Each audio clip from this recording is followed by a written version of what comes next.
Hey, what is going on, everybody? How are you all doing today? I hope you all are having a wonderful and fantastic day today, and if not, hopefully you all will have a better tomorrow. So today I wanted us to have a discussion about how I would rewrite Raven's character. So I feel like there were several issues with Raven's character and how she was written, so I just wanted to do a take on how I would have rewritten Raven's character and how I would have changed some things. Well, anyways, sit back, relax, I hope you all enjoy, and let's jump right on into this discussion. Looking at Raven, Raven was a character that had hype built up around her. Several people in the fandom were excited to finally be able to see Raven's character be fleshed out on screen. But when you look at Raven, there were some inconsistencies with what had been built up for her character over time, considering that she was originally built up to be a dangerous character, a character that had a different worldview than Crow, which he disagreed with, and a character that had the mentality of the strong live and the weak die. But in Volume 5, this really felt like it fell short, and her character was overall disappointing. And it seemed like Raven could have been a lot more than she was, and the writing felt so inconsistent of her character. Not just this, but she turned out to be a coward. And I think her being a coward affected her character in a negative way. I don't think it was a good thing at all, and it really felt inconsistent with the writing leading her up to who she was as a character. And even if you look back to her introduction to the series, Raven herself struck an intimidating pose. She seemed to be a character that was strong, that seemed like she was fearless, and seemed like she was just a force to be reckoned with, especially having Neo run away from her as Neo was about to kill her own daughter.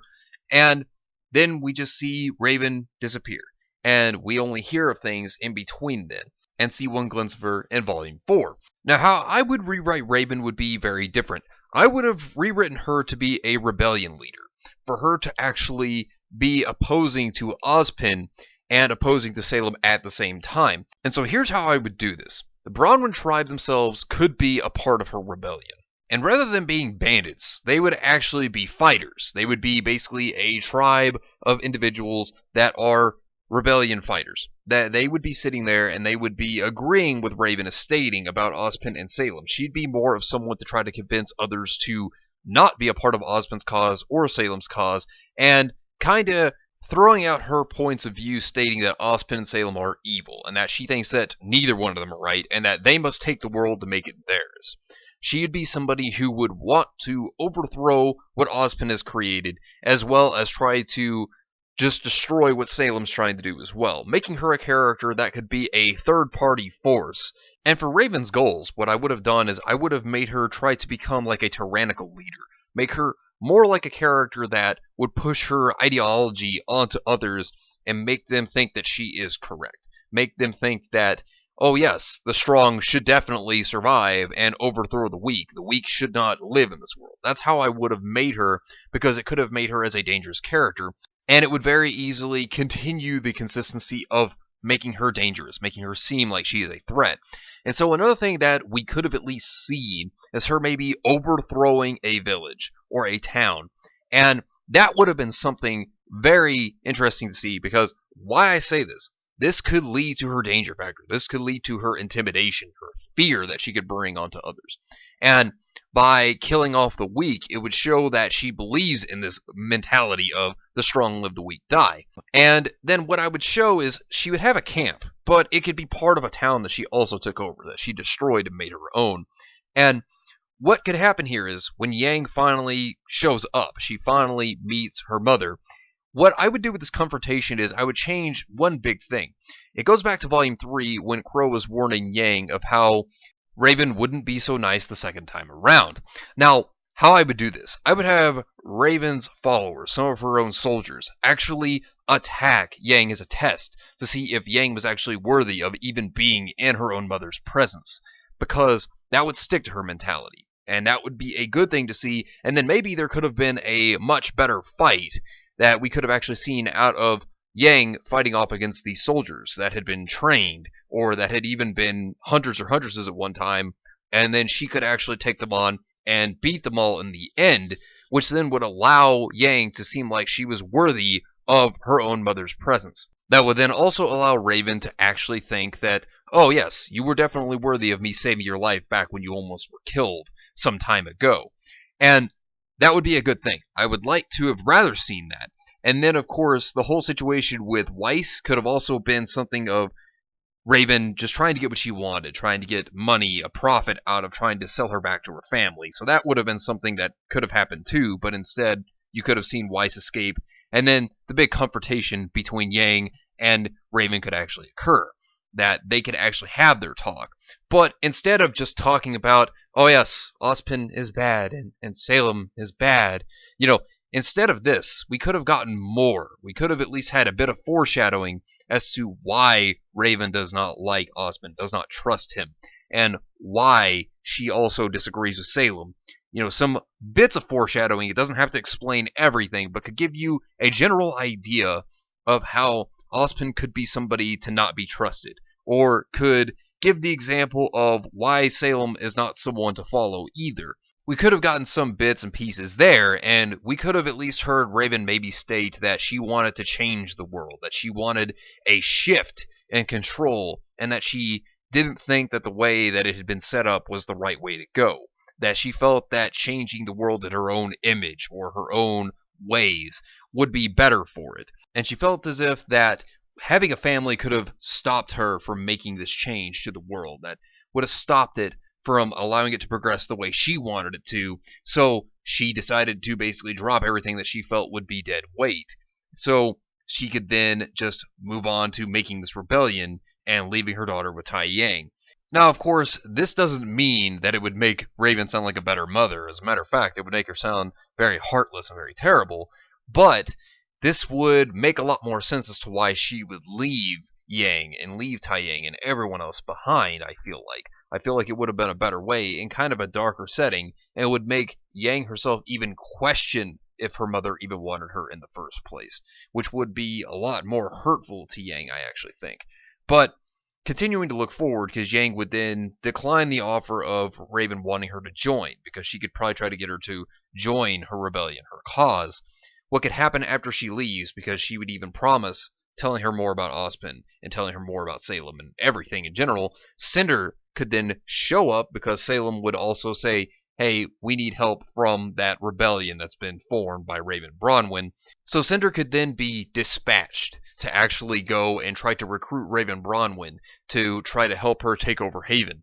And of course, it would be very similar to what it could have been, that Cinder, as well as her group, would have to go in there, and Raven would be more on the fence about trying to listen to what Cinder would have to say, but Cinder would do the exact same thing and offer peace to Raven, that they would not be disturbed. Her and her rebellion would be left alone if they actually just worked with Cinder and her group for this one task.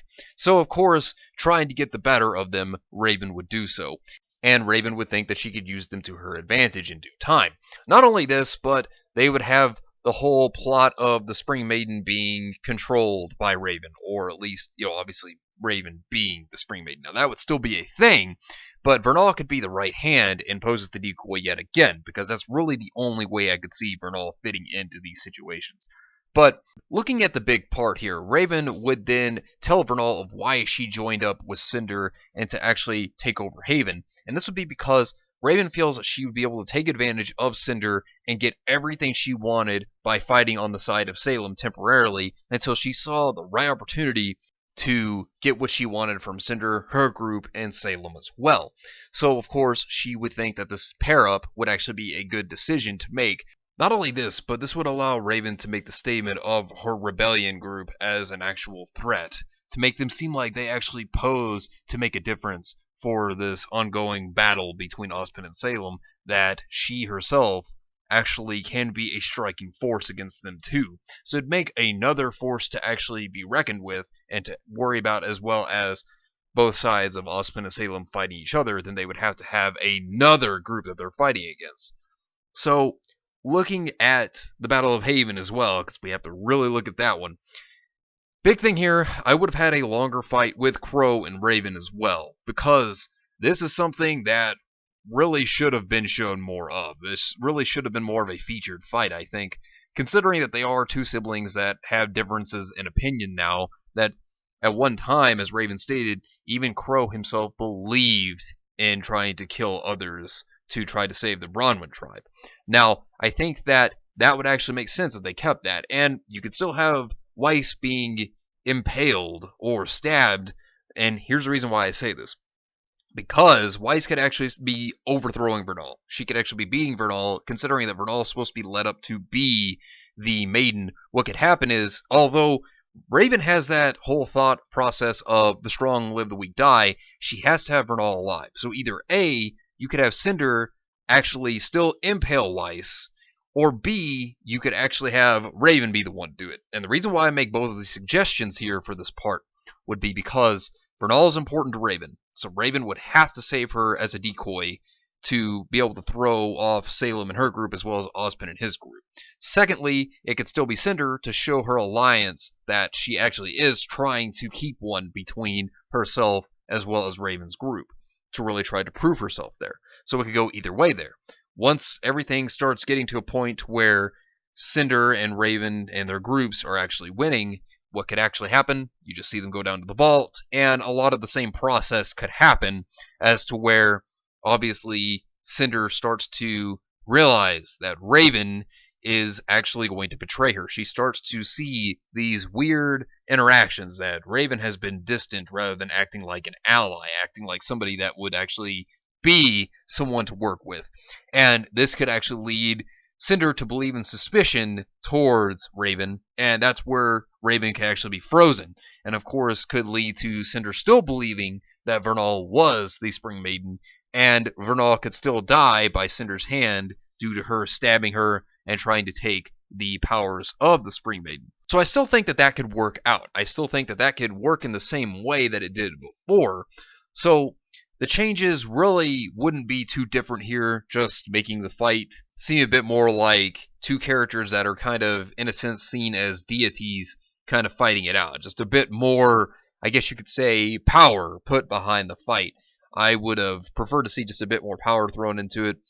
But aside from that, I think really a lot of the things would just stay the same, because you would see Cinder and you'd see Raven fighting because obviously they're maidens, and the betrayal of Raven would lead on to this situation that would have the two of them fight each other. So the fight would carry on, and the big thing is Cinder would probably have to lose, because if we were to have the confrontation between Yang and Raven at the end, I think Cinder would have to lose in this situation again. Now, what I mean by this is Vernal could still live up to the final moment where she actually helps Raven and then die off there, and Raven obviously could then just end it like she did before. But I think that it would really be what you would have to do, because I think you would have to have Cinder lose for the situation with Yang to come down there and talk to her mother and have another confrontation with her mother.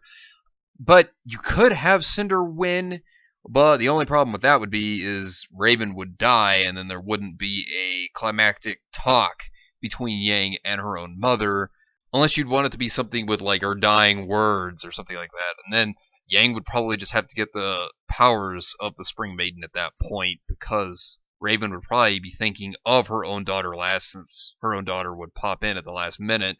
So really, I think you would have to have Cinder lose there. I think that's how that situation would have to go down, because I can't really think of another one, since you have to have the appropriate maiden to open the door to the relic, so you would have to have Raven there. So it just seems more and more that the fight between Cinder and Raven is just inevitable, no matter which way you really look at it. So, carrying on from that, though, Raven would then be ready to take the relic, and she would be right there at the door after Cinder's defeat, and obviously Vernal would die, so she'd be ready for this. And since she worked so hard to actually finally get to be there at the door of the relic, at the gate, she could then get ready to open it. And as she obviously gets ready to open it, her own daughter comes into the picture. And now I think this would make a lot more sense of their conversation here because of one big thing. And that one big thing would be is that you would actually hear of Raven earlier, like I stated when Yang saw her the first time, state that, oh yes, I left because I felt like my family would be dead weight, showing that she was more selfish. She was about herself rather than actually trying to be about her own daughter. And so this would have Yang conflicted in the area more so of, well, I don't think my mother wanted me. So this could lead on to her basically just verbally attacking her mother, just putting her mother down because of the anger and the sorrow she would be feeling towards her own mother. And of course, she could even bring up Summer because Summer, to her, as she stated in Volume 2 with Blake, was like Supermom. And so she could bring up the comparison of how Summer was pretty much my real mother and that you are not my real mother. There could be a lot more there in comparison to what the finale speech was between Yang and Raven, because that one I felt personally was not very good. I feel like it could have been a lot better, and I feel like there could have been a lot more reason put into it. I feel like if she brought up Summer, I feel like if Raven had stated that she felt like her family would have been dead weight if she created a rebellion, I think that would have been a lot more of a reason to be upset. I mean, I'm not saying that her just leaving Yang is not a reason. I mean, that it is, but I feel like with more of an answer from Raven stating that it would have been dead weight, I feel like would have been a better answer. And in the end, Raven could state that you can have the relic, and she goes off to plot her next plans for the rebellion. But let me know what you think down below. Do you agree? Do you disagree? Let me know what you would have done with Raven's character down below. But anyways, thank you all for watching. I hope you all enjoyed, and if you did enjoy, hit the video with a like, subscribe if you want to see more content like this, and share this with your friends if you found this informative or useful. Anyways, I hope you all have yourselves a wonderful and fantastic day today, and remember, if today was not a good day, tomorrow could always be better. Take care of yourselves and everyone around you, and have yourselves a good one out there, everybody.